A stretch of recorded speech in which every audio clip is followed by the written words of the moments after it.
In late January, billionaire tech mogul Elon Musk revealed that his company, Neuralink, successfully implanted a brain-computer interface into a human for the first time. Now, the individual with the implant has shared his experience. What did he say? And how might Musk's Neuralink chip simplify your life? Let's dive in.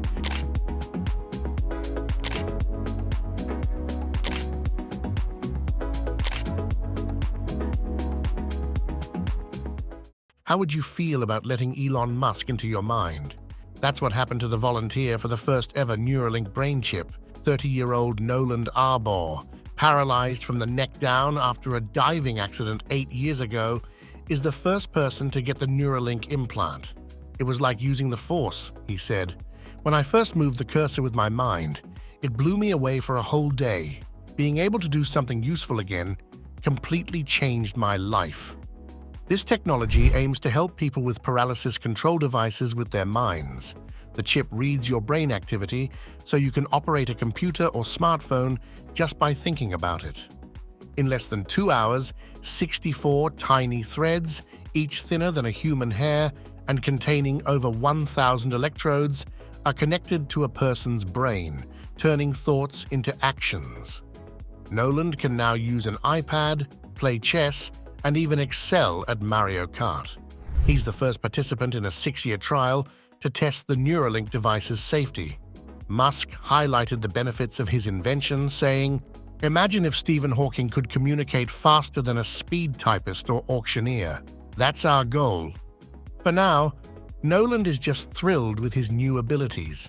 "I'm basically like everyone else, just with some hardware and a bit more computing power. That's it."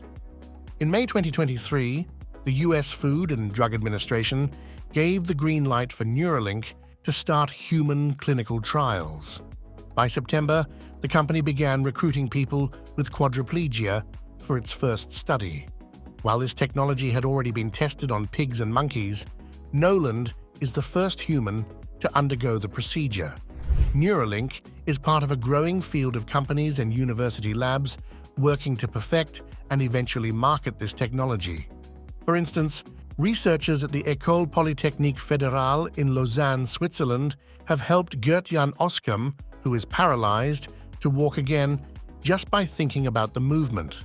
This was done by placing electronic implants in his brain and spine, allowing his thoughts to wirelessly control his legs and feet. The human brain contains about 86 billion neurons, which are nerve cells connected by synapses. Every time we move, feel, or think, tiny electrical impulses are sent rapidly from one neuron to another. Scientists have created devices that can detect these signals, either with a non-invasive cap on the head or with wires implanted in the brain. This brain-computer interface, BCI technology, is attracting significant research funding right now. Now let's talk about Noland and his journey. Why did he want to be the first to try this out? He felt a strong desire to contribute to advancing this technology. He believed in its potential to do a lot of good in the world and thought if anyone should take the initial risk, it should be him. He wanted to take on any challenges so that future users wouldn't have to. Fortunately, nothing major has gone wrong so far, and he's happy with the decision. Of course, there were risks involved with the surgery, and he was fully informed about them. Noland had to review a long list of potential issues and discuss them with his parents. As a quadriplegic, his brain was one of his few remaining fully functional parts, which made the decision daunting. Despite the risks, he felt a deep sense of peace and was confident everything would turn out fine, which it has. When he talked to his parents about the surgery, he made sure they were comfortable with his decision every step of the way.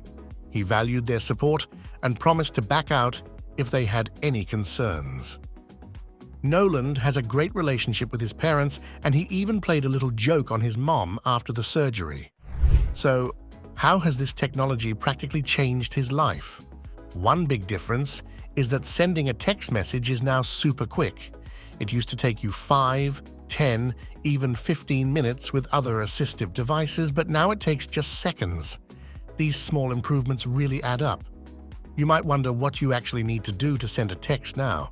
Since the technology is still in its early stages, the first goal was to get cursor control. Now you can use a computer cursor just like anyone else. A virtual keyboard pops up and you can type out text using the cursor. Even though you can't physically move, your brain still registers the intention and Neuralink translates that into text on the computer. It's almost like telepathy. You think it, and it happens. And there's a difference between attempted movement and imagined movement. Attempted movement is when you try to move your hand, and Neuralink picks up that signal. Imagined movement is when you just think about moving the cursor and it follows your thoughts. You can look around your screen and the cursor will move or even look away and still control it. It's pretty amazing. Each wireless Neuralink device includes a chip and over 1,000 ultra-thin, flexible electrodes that a surgical robot inserts into the cerebral cortex. These electrodes are meant to pick up thoughts related to movement. According to Musk's vision, an app will eventually convert these signals into actions like moving a cursor or generating text, allowing you to control a computer just by thinking. So is Neuralink safe? The safety of Neuralink is still uncertain. Although the first human patient, Noland, appears to have recovered well, the long-term effects remain unknown. Neuralink is in the early stages of development and has mostly been tested on animals. There have been several successful tests on pigs, including one that had the implant removed in 2020 and continued to live a healthy life. In 2021, Musk publicly demonstrated a macaque monkey playing a computer game using its implanted chip to control the game with its thoughts.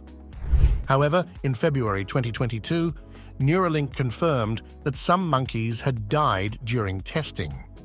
The company denies any allegations of animal abuse, despite a federal investigation into possible violations of the Animal Welfare Act after whistleblowers estimated that 1,500 animals had died during testing. This isn't entirely reassuring, but Musk did say in 2022 that he would be comfortable implanting a brain chip in one of his children. And how much will Neuralink cost? According to a Bloomberg report, a Neuralink chip is estimated to cost around $10,500, including exams, parts, and labor. With insurance costs, the total could rise to about $50,000. When will Neuralink be available? Neuralink plans to perform 11 surgeries in 2024, 27 in 2025, 79 in 2026, and 499 in 2027. However, brain implants are complex, and thorough testing is essential to ensure safety and understand long-term effects, which can take several years. Even after successful trials, Neuralink would need regulatory approval from agencies like the FDA before it can be widely available. Would you recommend someone getting a Neuralink chip? Share your thoughts in the comments below.